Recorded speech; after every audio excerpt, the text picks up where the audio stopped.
Hey everyone, welcome to Tokyo. It's a beautiful sunny afternoon. It's almost like it's springtime out here, and I wanted to spend some time with you and answer questions in March 2025 about your travel trips here. I've been here for a very long time. I've been all across the country several times over, I think every prefecture 4 times or more.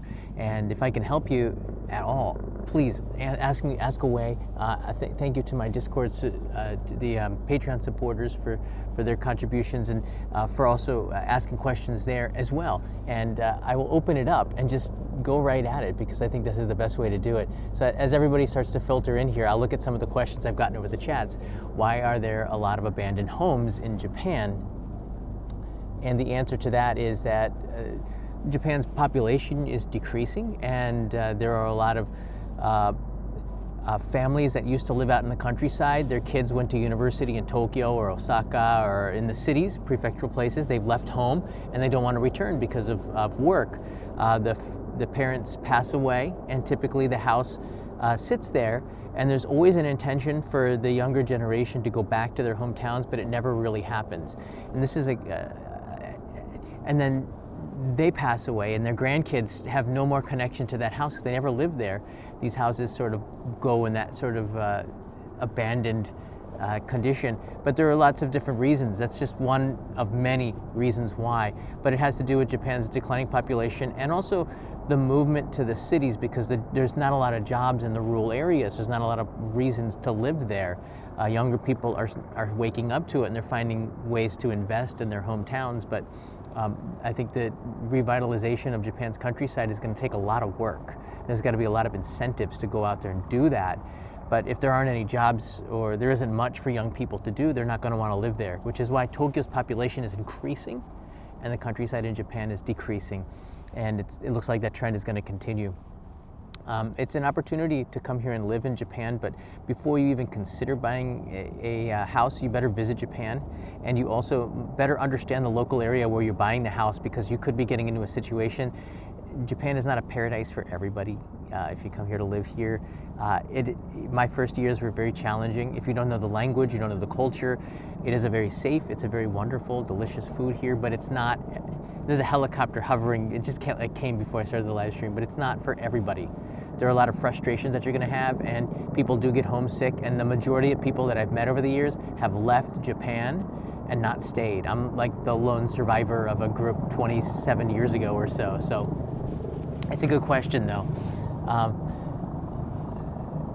Going back to, so it is March now, and the cherry blossoms are starting to come out. Yesterday I showed you that we had some varieties of cherry blossoms. The cherry blossoms are going to be, according to the schedule, start blooming on March 24th in Tokyo. But like, when people ask me when are the cherry blossoms opening, it opens at different times across the country, so it depends on where you're going to go. If you're coming to Tokyo, the 24th to April 5th should be a sweet spot. But you can catch those cherry blossoms all the way up to Golden Week and beyond, which is in May up in Hokkaido, or even sooner if you go down.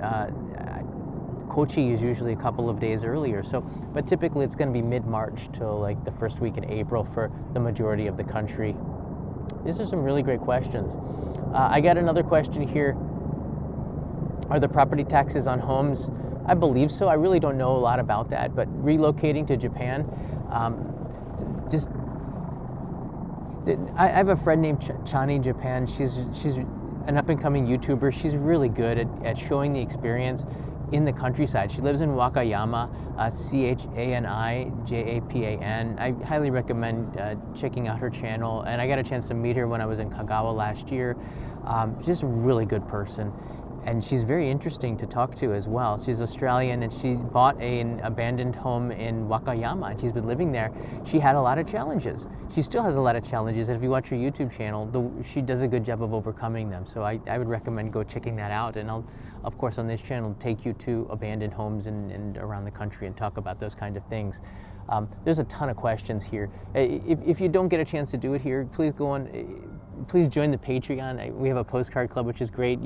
For just $1, you can go in there and direct message me about traveling here to Japan. But it really does go a long way to support the channel, which I appreciate very much. I got a lot of questions here as we wait in for people to join here, are you going to do an episode on the new Suica app launching on March 6th? Sounds like a big step up in things you can do with it, buying Shinkansen tickets, etc. Thank you for Norway Guy for that question here, and I think you're going to be able to see a lot of changes in Japan's digital currency, the Suica, Passmo, this system of regional cards. They're all on a national network. So if you buy a card in Kagoshima or in Osaka, you can use it in Tokyo, just some of the basic information here. But it's going to continuously evolve, and there's going to be a point where you no longer need to even have the card with you. You can just have it on your smartphone, like as in an app. But even then, you don't have to even pull it out. It will automatically sense walking through gates that you're getting on transportation, and when you leave the transportation, it automatically senses, sort of like the way cars do that on the highway with easy passes or these highway toll connection booths where you can drive through at regular speed and it just takes the money off of you from digital means. I think that's going to be what happens with public transportation, but right now we're still kind of in between. There is news that I don't know too much about the new Suica app. I don't use the app, I still use the card, but there's news that in the spring this year, the Passmo and the Suica cards will be back. And I don't know why this is such a big deal. A lot of YouTubers have been talking about this. Japan has changed is a title. When I see that, I kind of automatically scroll past it. It hasn't really changed that much. This is a country that has changed very little over the course of the last 1,000 years, when you think about it. I mean, over the course, we still read newspapers and use fax machines here, so I don't think it's changed that much comparatively, but you know, I understand why people use that title. But in the end, I do think that the Suica cards is not a really big story. You could have gotten them anyways. You just have to register it. You can use your country's phone number. If you ever lost, I still think it's a good idea to register the card. You can leave your phone number on there, and the police will find, if they find the card and there's a good chance it'll be returned to you, they will make sure you get your card back, or if it has your name on it, you at least will be able to get it back. And I think that that's a good idea to register the card. But the best thing that you could do is to get the Suica card with your name registered on it. They're good for 10 years, so if you got it in 2014, you better use it real soon, or else everything is like gone off of the card. You might still be able to get your deposit back. Thanks for the question. Mohammed writes in here, don't go home empty-handed. I will not go home empty-handed. I will not go home. Thank you so much for that. I will not go home empty-handed. Kanai and Leo are visiting Grandpa today. I get a chance to edit at home and also get some sunshine. I can't believe look at this. I'm wearing shorts for the first time this year on March 1st. I think in February, it's somewhat not good to do that perhaps, but now that March 1st has hit, I can wear shorts, which is crazy. Get some vitamin D, get some sunshine here. Can I buy a condo in rural Japan? Writes in Horse Kick. You can do almost anything these days. I think they want to sell those units, but there's also an element of risk with foreign buyers coming in here. Are you going to really be a resident of Japan, or are you going to be like using this as a second home? There's a lot of agencies and other YouTubers that are doing this, which is really great, making the process more streamlined for internationals that want to come and move and live to Japan. Japan certainly needs your tax dollars to help the system work, because if the declining population means there's not enough money for a lot of the services that for the older population and retirement, so getting more people to pay into the system is really important. Nenkin, which is the pension system, is something that, like, why would you pay into that if you're never going to get anything back? It's something that a lot of expats worry about, but it's something that you have to pay into, technically. But I do think that coming here to live in Japan, please do your research. It seems like a trendy thing to do, but this is a country that you better do your research before you, and I think a lot of you, of course, are going to do that, but we've got earthquakes here. If you've never experienced a strong one, after you do, you're probably going to move out of here. It is scary. It is scary. We're just 10 days away from the anniversary, the memorial of what happened on March 11, 2011. I lived through that. I was in Tokyo. It wasn't the same magnitude, but it was scary. That was a really bad earthquake. And a lot of you know that I'm somewhat traumatized, probably scarred for life as a result of it. If I do, I think I'm human just like everybody else. When you go back and you think of the memories the people's faces, the situations, the terror that everybody had, you're not in control of anything. Your world around you is moving, shaking violently. There's nothing that you can do. It's out of your hands. This is the kind of situation where, you know, when you're living in New York, you're never going to experience anything like you will in Japan. And some of the weakest earthquakes in Japan are probably like the strongest you would ever feel in New York. So I think it's a big thing you really need to consider. Living on the base of Mount Fuji, there's talk that Fuji could erupt. So put some consideration into this before you spend $1 million or your retirement funds. The chances of it is small, but again, there's earthquakes. But on the flip side, there's very little crime. There's a very good society. But in order for that society to work, you need to assimilate into that society. And I can tell you that is not an easy thing, because the bureaucracy and the red tape that you will experience will frustrate you 10 times over compared to what you get in the United States. And maybe it would frustrate you there, but if you need to get services, even get an ambulance. This is another thing. If you are over the age of 65 and you suffered a heart attack, I remember it's on a case by case and a place by place and the timing of it all. But there was a case about 1.5 years ago.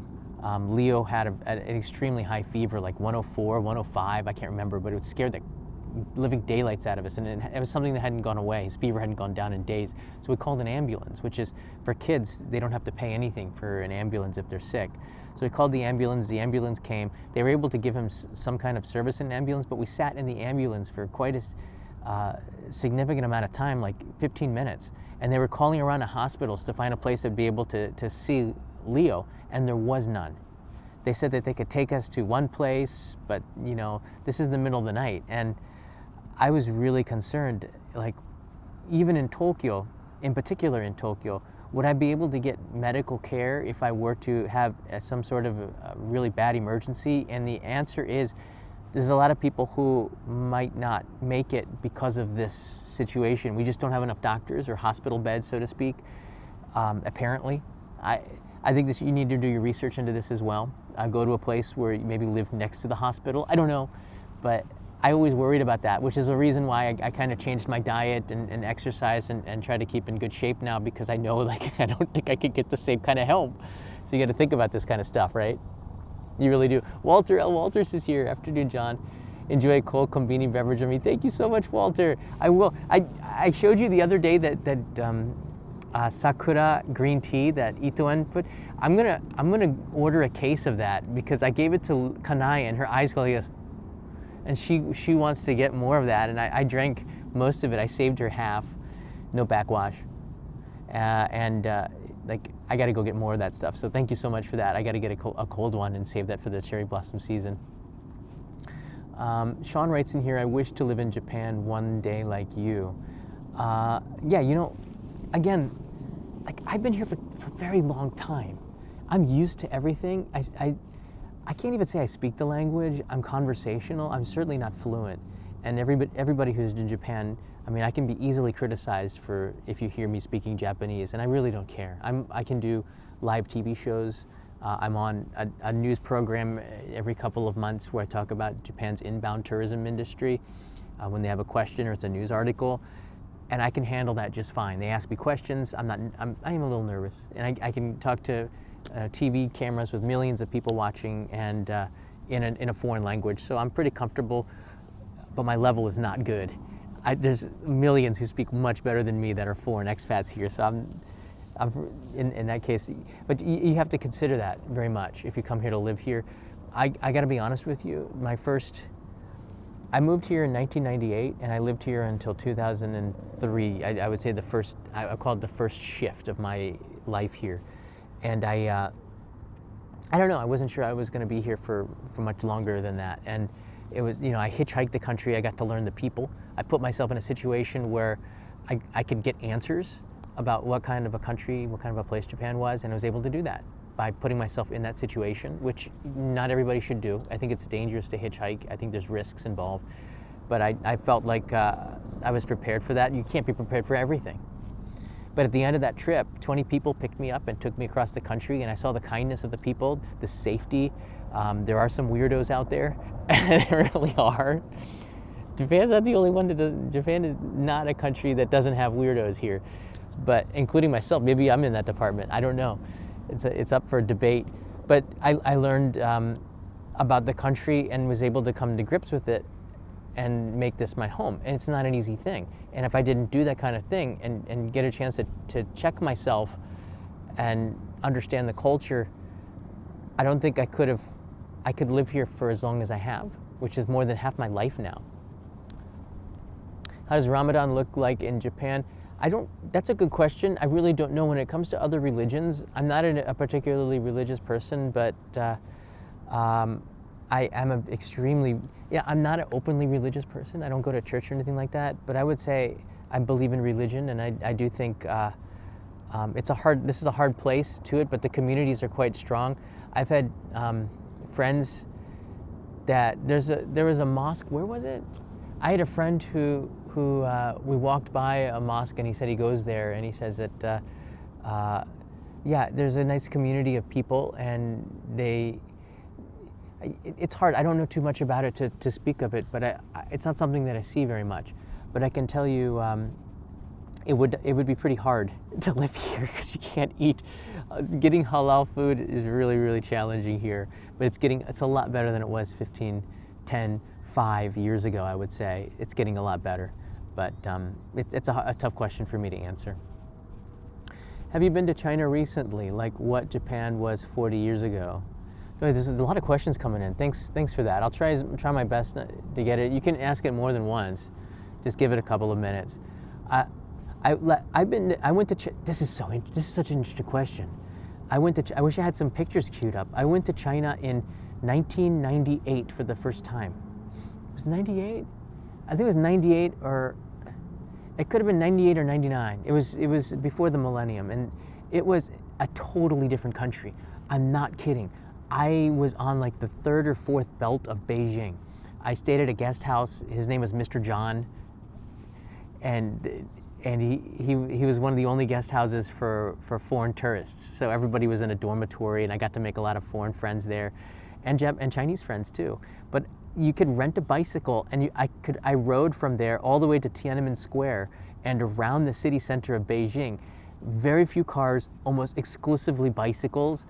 The Chinese people were so amazing. I would ride the bicycle. I was the only one who didn't look like them. It was just bizarre.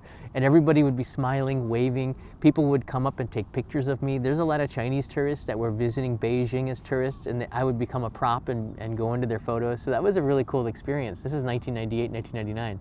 Fast forward to the last time I was in China, which was 2018. I was in Beijing. So much smog, so much pollution. It's still pretty clean, but the quality was so bad. Very few bicycles. It's just too dangerous to ride a bicycle now. I think the culture has changed so quickly, so fast. This creates a lot of problems with society. I don't know what they are exactly, but I could tell China looked like what we think China is 25 years ago, and China now looks more like the United States than I think Americans actually can understand.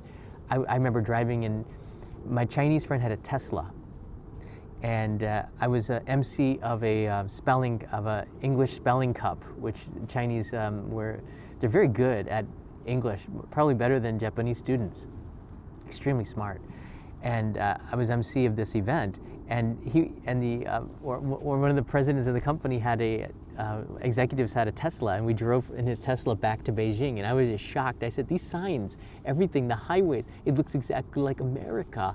Like the traffic even looks like America. Chinese drive bigger cars than Americans drive bigger cars. There were more Chinese brands than American brands, but I saw a lot of Fords. I saw a lot of American cars. I said, wow, that's not what I expected. So the China of 20 years ago, it's really fascinating. This is the biggest advice I could give to people is, like, don't wait until retirement to travel. I think Americans maybe make that mistake. You go right from college to a career. I think that's a big mistake. I think after you finish college, you should spend not 2 weeks, you know, save up your money. You should work through college, save up some money, and then travel the world for like, don't do it for 2 weeks. You got to do it for like 3 months to 6 months. And then you're going to go and you're going to understand the world a lot better. You can't say that you understand it if you don't get out and go out and see it. What you see on TV is not the same thing as what you see in the real world. And this is also my stereotypes and beliefs of Japan. Back in 1998, we didn't have a lot of information on Japan. There was no real internet back then. It was really basic. And what we knew of Japan was like through miniseries of Shogun in 1980. Like James Bond, You Only Live Twice. There wasn't a lot of information. Karate Kid, Mr. Miyagi. There wasn't a lot of information or knowledge on Japan except for Lonely Planet guidebooks and things like this. You could read books about it. There was no audiobooks unless you had it on tape from the library. The world was just different back then. So I got to see it before it became such a trendy place, and to see, and this is great. A lot of you have traveled Japan and come here over the course of the last decades before me. You've gotten to see the evolution of the world. I know UFO Bob came here in the 1980s? It's so different, 70s. It's like such a completely different place now, and it's going to be like that every 5 years. It seems like it makes a massive shift.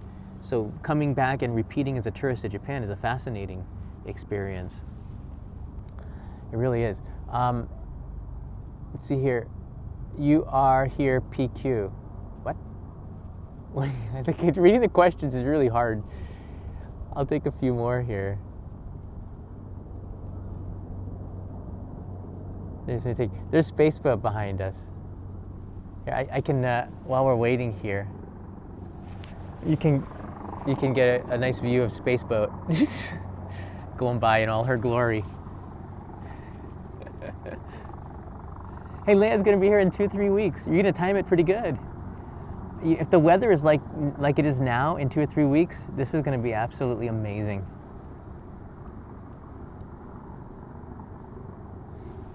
You get paid to teach English and the government arranges you a place to live. Yeah, I can talk a little bit about that. Okay, hold on a second. I think the sunlight is from here. I can talk a little bit about that. If I came here as an English teacher, and I think, hold on a second. I came here as an English teacher, and my experience was, I didn't get into the JET program. So Laura, if you're watching, you're not the only one. It's really hard to get into the JET program. I didn't know a lot about Japan, so the competition was pretty fierce back then.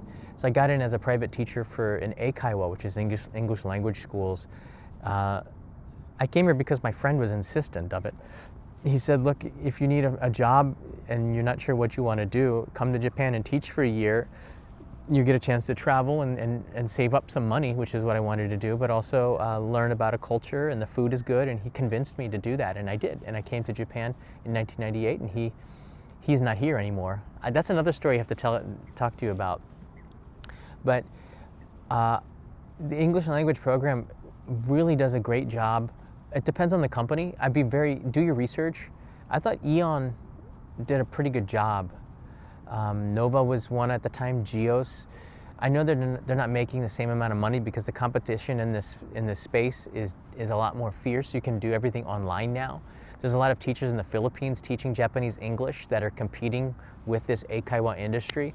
But I believe the Eikaiwa industry can use, citizens can use tax breaks in order to get that paid for. Is that another space boat? The space boat's going the other way. What? But it's a really good experience if you can get a chance to teach as a teacher. But this is the thing. You're not a teacher for Eikaiwa, all right?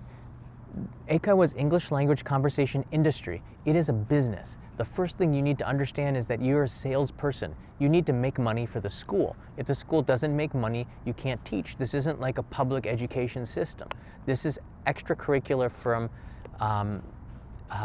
for these students. So they're coming here, the young kids, more than being able to speak English fluently and learn English, a lot of the parents just want them to have fun using English. So, hold on. So is my mic bouncing around? Or are you just confused about my chest hair? I'm reading the comments too. So the way you approach becoming a teacher at the JET program, which is one thing, but also being a teacher for an Eikaiwa is another.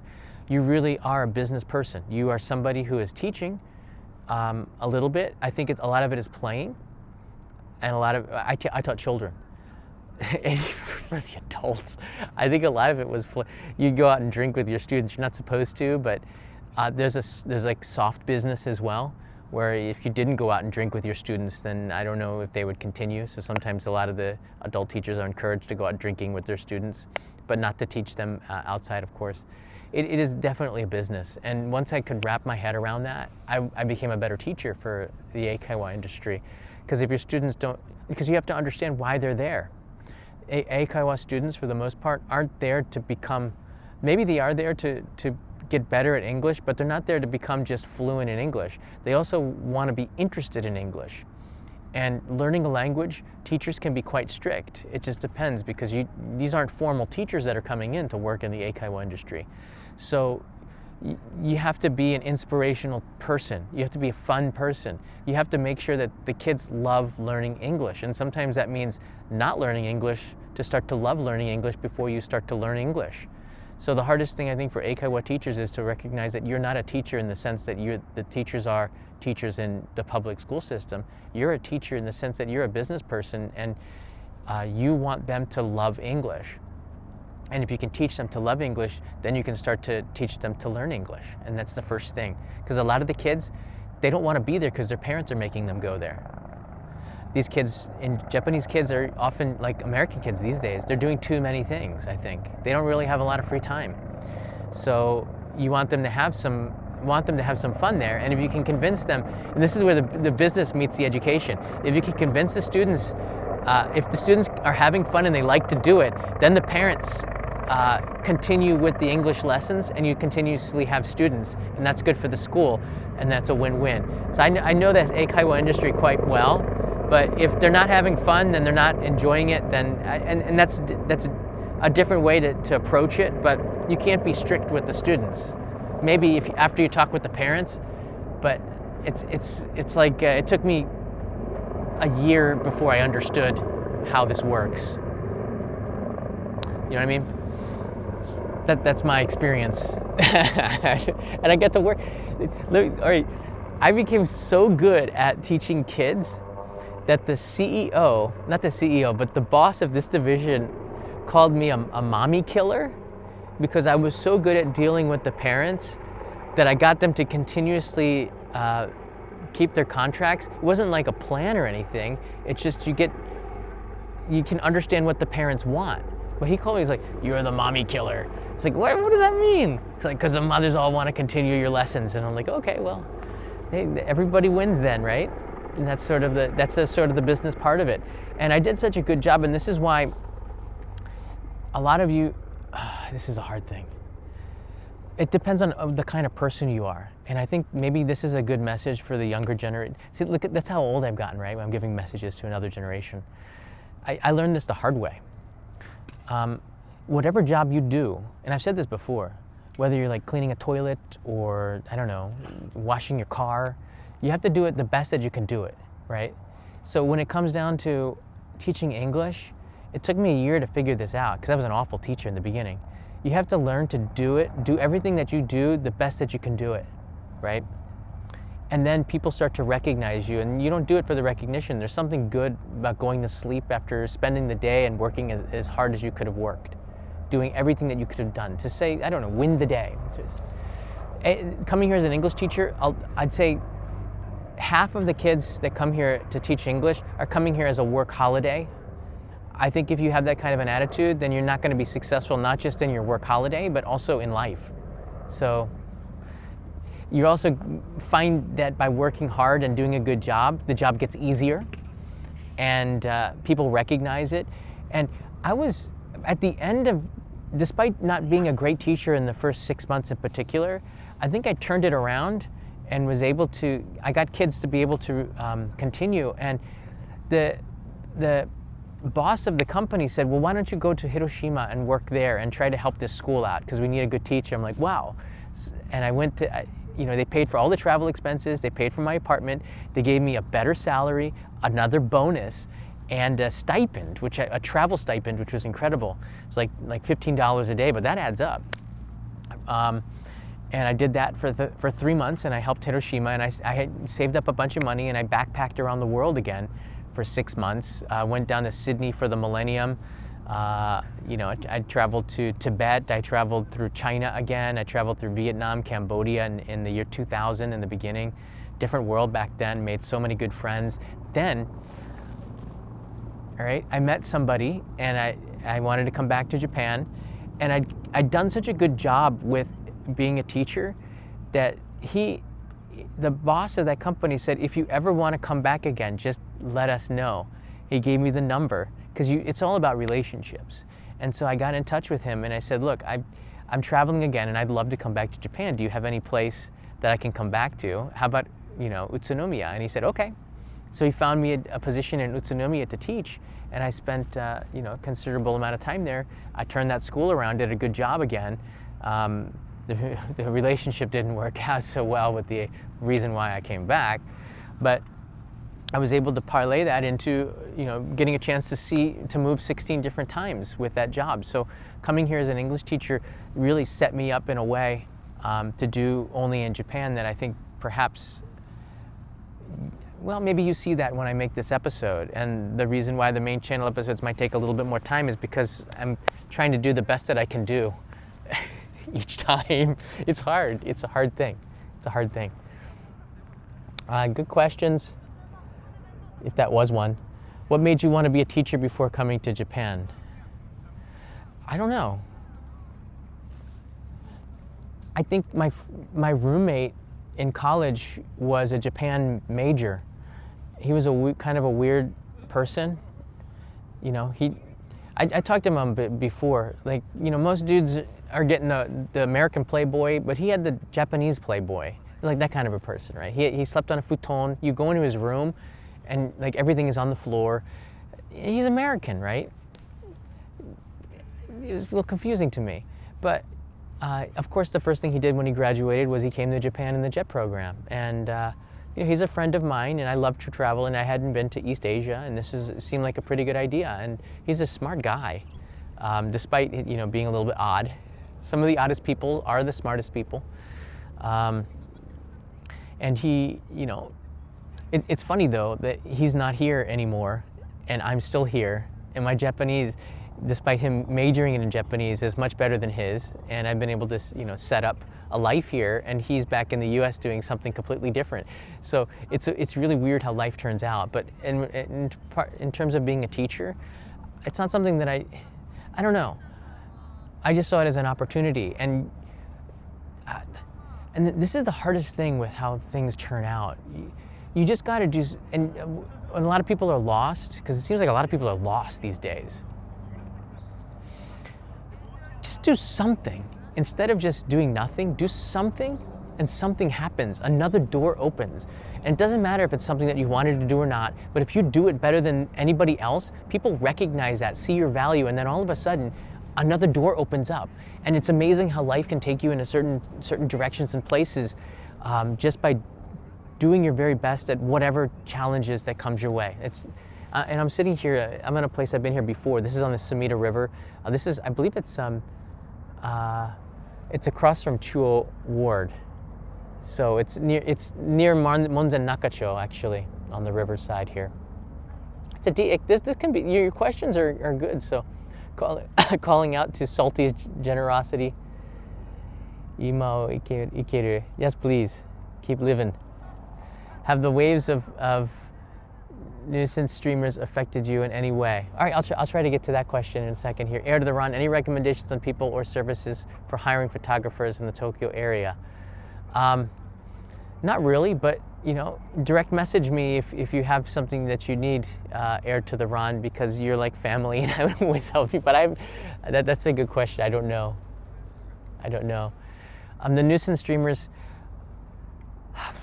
I talked about this earlier. There's not a lot that I can say that Legal Mindset, who's another YouTube streamer who's covering this kind of in a very entertaining way, I must say. I think as somebody who does this here in Japan, and I try to highlight the positives, you can see like how people just interpret this medium and how they work it. It's not something, it's something I disagree with, the way that they approach it, but it's something certainly that is impacting what I do. But I haven't seen on the news recently. I think it's settled down. The Sapporo Snow Festival is over. It sort of simmers down a little bit, and I haven't seen too much more on this. But I'm definitely watching the news to see if there's going to be any kind of a law change. But after what happened with I forget his real name, but Somali JS. I don't want to give him any credit or anything like that. That caused a lot of issues, in particular the post office and the subway lines, and a lot of places put up signs, no cameras, no video cameras. They made it more clear, no live streaming. I'm seeing more signs saying no live streaming, so it means that I have to go and get permission or access more. And I definitely am being a lot more careful, because whether or not people don't know if I'm doing something good or bad. And in Japan, I think, when you think about risk more than reward, people are probably going to think less of you than more of you, right? This is a culture, whether you love it or not, it's a critical culture.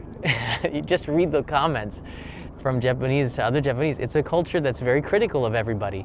Usually in Japan, in society, you can do it with your eyes or your body language, but anonymously, people do it with their words. So trolls and Japanese commenters can be quite strict in a not great way sometimes. It depends. Some great questions coming in here. Is it common for wild boars to attack humans? I've seen a bunch of them. Inoshishi, right? I've seen a bunch of. I had one cross the road when I was driving. It could have been roadkill. They're like little bulls, man. I haven't heard of them attacking, but I would not make them mad. Same with the monkeys. Don't intimidate the monkeys here. They will get pissed off. And I had one run-in with a monkey. You live here long enough, stuff happens. Well, I was in Miyajima, and we were climbing Mount Misen, and one of the monkeys, I was doing the monkey sound. This is like more than 20 years ago. I was doing the ooh, ah, and kind of making faces at him, and he pooped in his hand and threw it at us. So don't piss off these monkeys. They could come and bite you, and then probably the police would knock down. The best thing for this, they're so smart. The best way to do it is to humiliate the human by throwing your poop at them. So don't do that. Be careful. Looks like they're setting up for some kind of a shoot here. You can see they got some lights, and Japanese TV often shoots on the river here for TV dramas and whatnot. There's a bunch of actors and directors lining up over there too, so maybe I'll get out of here soon. I don't see any bears in Tokyo, but they're definitely up in Hokkaido and in the center of Japan. Hikers definitely wear a bell. The bears avoid the noises that they're not familiar with, so that's why people have bells. But attacks on hikers are on the rise, or at least it appears so through the media over the last couple of years, because we're reading a lot more news stories about it. Thanks, guys, for the super chats. I appreciate it. John is too handsome for this stream. Stop it. You're gonna make me blush. Bears are up in Tohoku and and Hokkaido as well. I don't know if there are any in Kyushu, but it's a good question. I don't think so.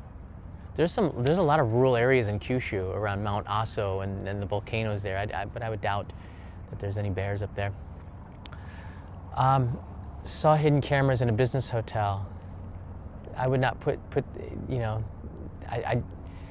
there's a good reason why maybe Appa Hotel is a good choice. I don't know. It's good to check, perhaps. I don't know anything about that. I often don't have to stay in business hotels. I will stay recently I've been just staying in the car sometimes.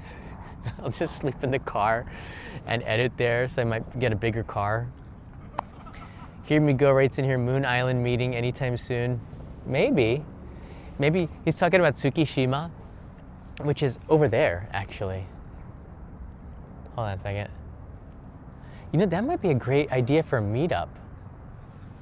Tsukishima's across the river. I'll just show you the Sumida River so you can soak into that for a couple of minutes instead of looking at my mug. But yeah, Irvin, if you're in town, let's do it, man. Let's go get some monjayaki. This is a beautiful spot. What is your favorite Godzilla movies? I like the first few, the one with Mothra. I like the old ones because they're entertaining in another way. They're too realistic. How long do you need to be out of the country? That's a good question. How long do you need to be out of the country to return and get another 90 days? I think it's just, you could do a weekend trip to Korea. And that's what a lot of people do. It's just easier. I don't recommend it. I think you should go, and if you're going to be here on a work visa, you should go and get the work visa or the digital nomad visa. That's my recommendation, but a lot of people do that. How the agricultural sector? It's actually, that's a good question, Jerome. That's a good question. That's a great question. I'm just gonna take a couple of more here. I could do this for hours, but I gotta get back. I got some editing to do. By the way, I'm waiting. This isn't a criticism of Tokyo, but I don't think I'm gonna be working with the big governments much longer. There's a video that I've been waiting to release for a very long time. It was supposed to be released a while ago, and I'm still waiting for it. So it's not me. It's there's a review process, and I'm hoping that they do this like ASAP. But now it's the weekend, and the video is done, and I'm kind of waiting before I can release it because I need to get a confirmation. So hopefully this video returns. It's a great video because you get a chance to see a side of Tokyo that you haven't seen before, which is, I think, one of the purposes of my main channel. This is a live streaming channel, folks, if you don't know that by now. Do you ever see an expat retiree visa being implemented? I don't know. I gotta be honest with you. Japan doesn't want more, I'm being brutally honest now. Japan doesn't want more older people coming here. They have an old people problem. I don't know if having more is a solution, but there's a desire to get younger people work into the system and learn about the country. So that's why the work holiday visa and digital nomad visa. But there could be they need to get people to move out into the countryside. Maybe this is an answer. I think it'll be something that's explored, but I don't see that on the horizon anytime soon. That's my brutally honest answer. It's actually the weirdest thing. Okay, hold on a second. I'm gonna get Narius before I start talking about it. I was reading about Fukuoka trying to attract more foreign businesses and startups recently. Fukuoka is an amazing place. They are so good at attracting business. They've been doing a great job with attracting people from India to come and visit. Whereas there was this initiative with Hakuhodo that I was an advisor for on a surface level. I got to meet the producer, a big time producer from Bollywood, from India. If you see his picture, like everybody in India is like, oh, I know that guy.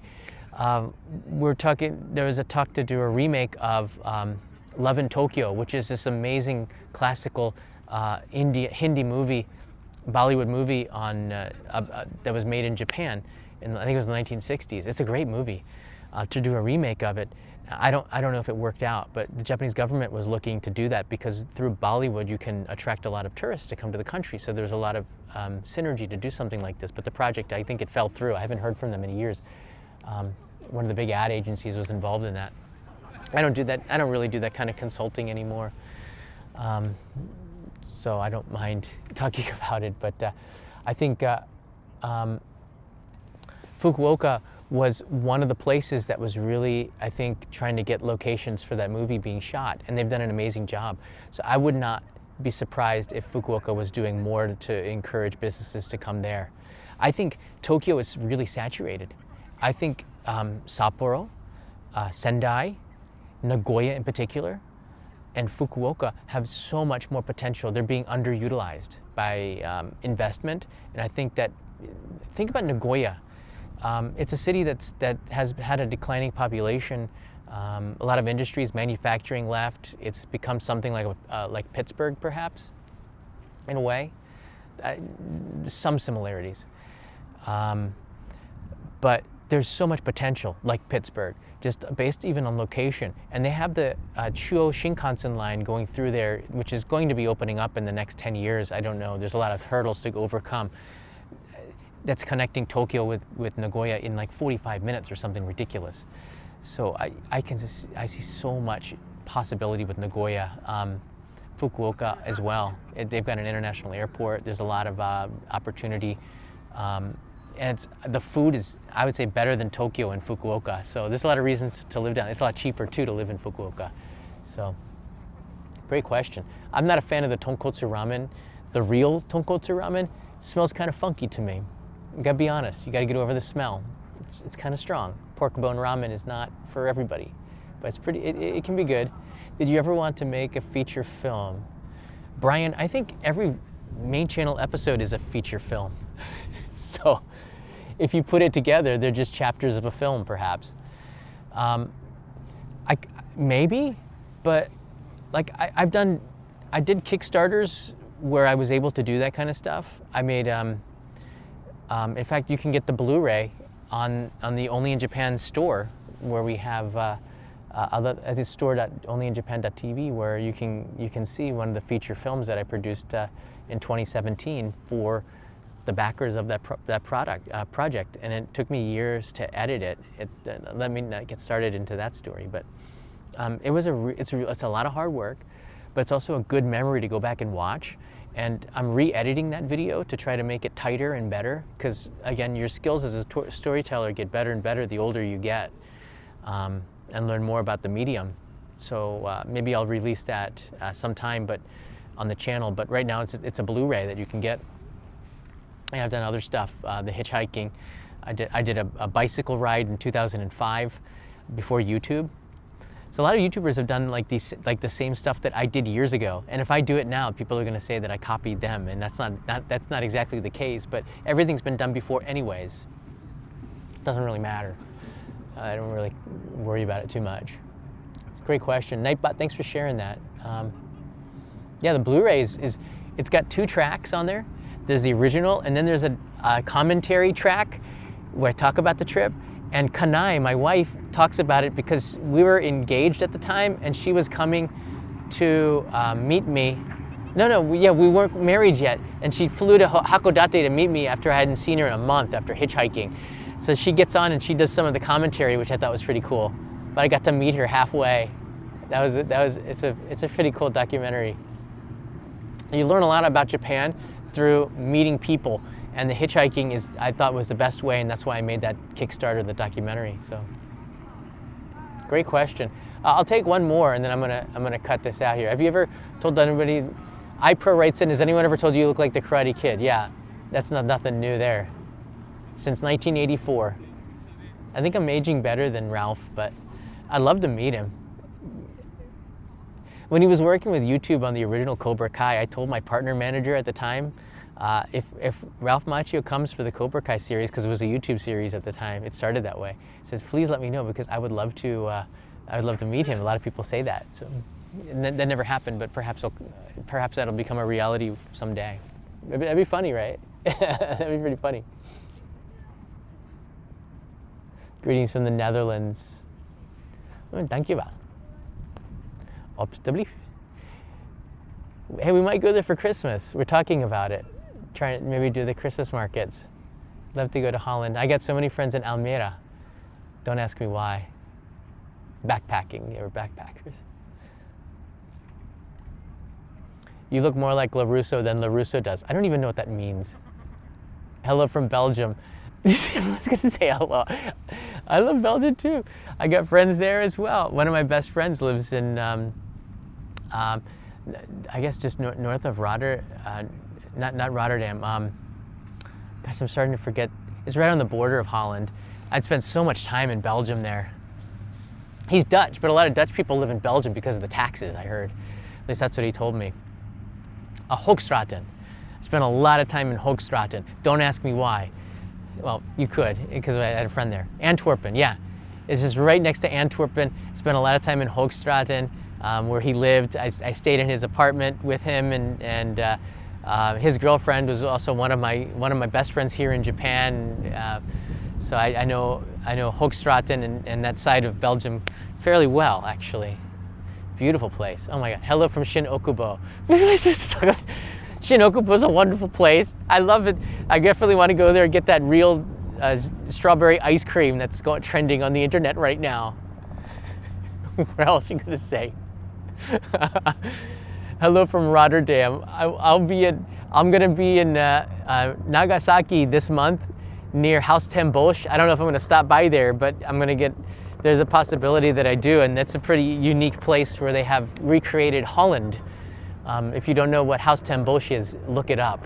It's one of these only in Japan places, which happens to be, you know, sort of Holland. Very weird. Very, very weird. Very weird. Well, we got a lot of Dutch viewers. Maybe it's because they speak English quite well, and a lot of viewers in Germany too. But in the Postcard Club, we have 5 Dutch viewers, so I want to say thank you to them. They've been really long time viewers as well. So I don't know. We have a pretty good, and from Sweden as well. From Sweden, Gadag. I spent a lot of time in Uppsala because I had friends there at the university. A girl that I guess, you know, you don't look in the past too much, but I dated was from Småland. And yeah, she went to Uppsala University, and you know, that didn't work out. But I got a chance to see a lot of Sweden. Ride that X2000. That's a ride. El Paso, Texas. I've never been there. I wish I had. All right, everybody. Thanks so much. Anyone ever used jobs in Japan? No. If you're looking for jobs in Japan, I don't even know where to start. You know what? The first thing to do is to first come to Japan. There's a lot to be said about leg work, talking with people, going to expat bars and talking to other expats. But if you come to Japan, make sure you get business cards. Make sure you get business cards that are the Japanese size. Don't get the American size business cards. Just some advice. I think it's 98 millimeters by 140 I can't remember the exact, but just make sure you get a business card that's the size of the Japanese business card, so it looks like you're trying to assimilate. I had Japanese people that after we're meeting other foreigners, and I'm still in the meeting, not realizing that I guess I'm not Japanese, commenting on how foreigners' cards are like weird shaped. All Japanese cards are the same shape, so bring cards that are the same shape. And I worked as a train engineer and I drove the X2000. No way! Oh, Salty-Apple, that's pretty cool. I remember taking that train so many times because it was on the Eurail pass, and the way they did it, the engineers could sway the X2000 to go. That's like ancient history now. They've really changed the technology. Going from Gothenburg to Stockholm was a very fun and fast trip for me. Good memories. But yeah, you know, I'll try to do these once a month. If you have any questions, you can leave them in the comments below. I usually look at them in the first couple of days. And our Discord server passed 19,000 people.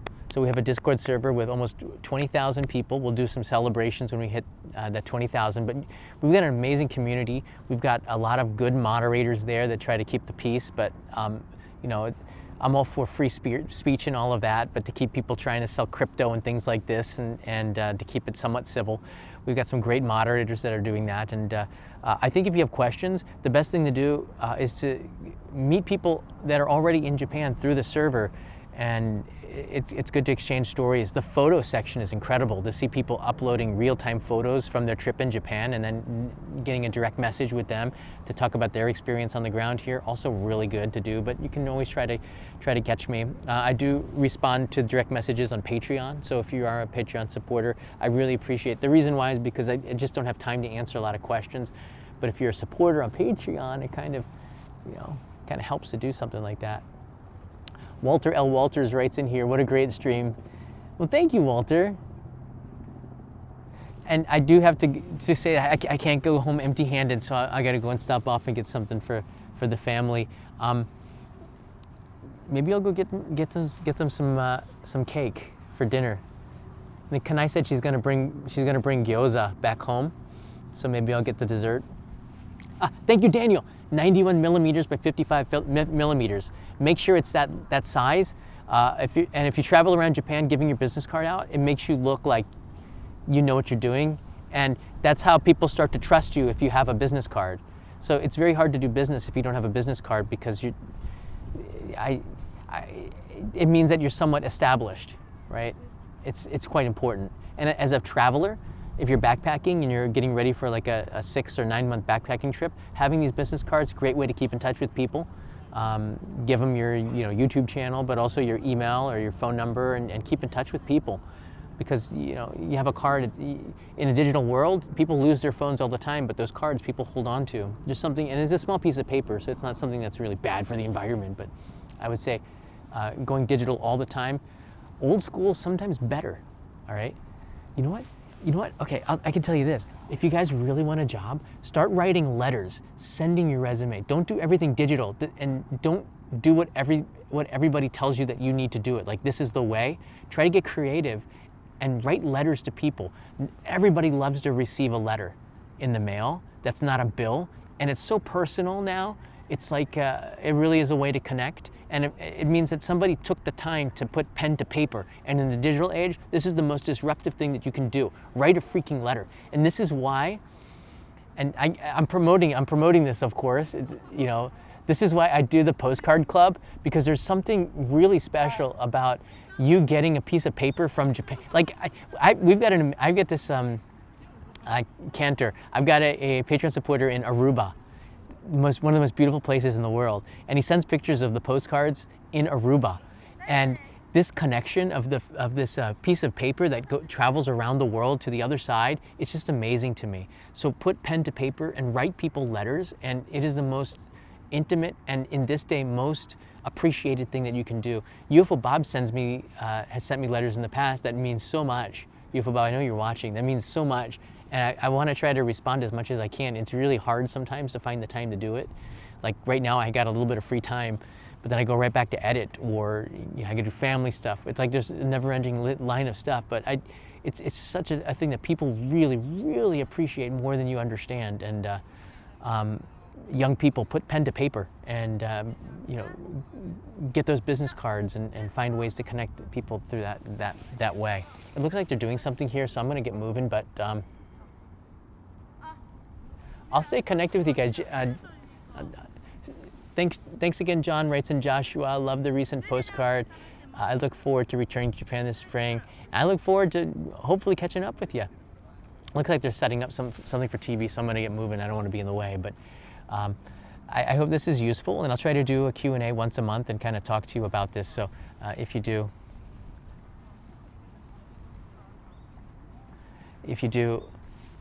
時間大丈夫？ごめんなさい。邪魔したくないけど大丈夫ですか？本当ですか？失礼します。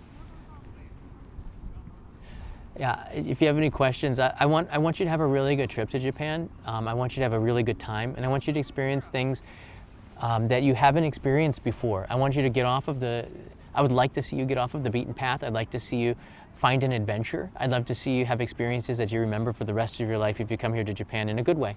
That's why I recommended places like Nishio, Risei's house, this West Tokyo episode that I'm making with the city of Tokyo, which I think is really great. I want you to get off of the usual path and discover a new type of Japan, and something that's different, especially for the repeaters that go to Kyoto every time. There's something else for you to see, and hopefully I can inspire that in you, not just through these question and answers, but through the main channel content, which we need to get more subscribers. If you haven't already subscribed to the main channel, it's a new channel. It's an old channel, but it's a new channel in the sense that I had to restart in 2020, and it's been hard building up, but if I just need to keep getting the content out, and I'm sure we'll get back there, because you got to stay positive about everything. I'm gonna get going. Thanks, Joshua, and thank you, everybody. I'll see you in another live stream real soon. Mata ne. God, this is such a beautiful spot. Beautiful day. I can't believe I'm in shorts again. My legs are in shock right now from the sunshine. Like, what just happened? We've been inside of pants for 6 months, 3 months. Wait, last time I wore shorts. You know how I know? I found a receipt in my pocket And it said October 24th. So the last time I wore these shorts was October 24th, which means I probably should have washed them. Okay. Good place to end. See you tomorrow. Mata ne.